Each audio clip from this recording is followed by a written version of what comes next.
Tucked away off a lonely winding road nestled amongst miles of pine trees in the New Jersey Pine Barrens is an obscure monument dedicated to the man referred to as Mexico's Lindbergh, Emilio Carranza.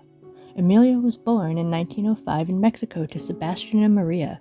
Emilio's father was an attaché to the Mexican consulate in New York, and his family lived not only in Mexico, but in the United States, so Emilio was fluent in both Spanish and English.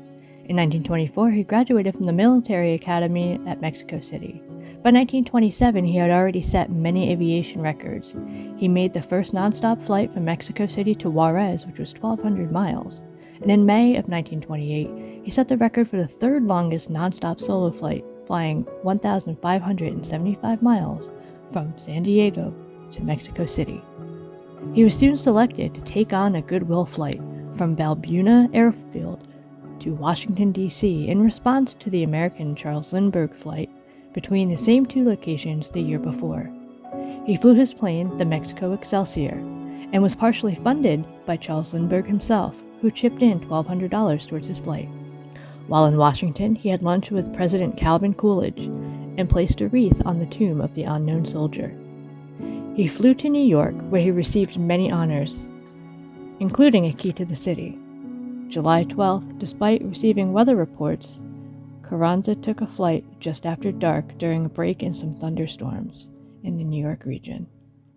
He crashed into New Jersey's Pinelands, and based on investigations of the wreckage, it's believed that he was trying to land.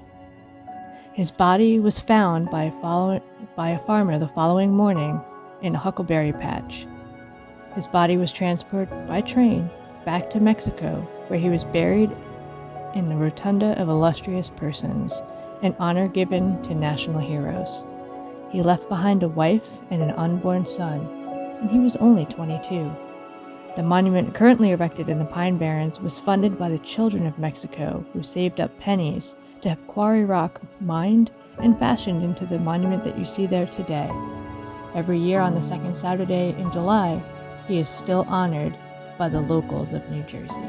Thanks for listening, and if you're in the area, stop by and pay your respects to Mr. Carranza.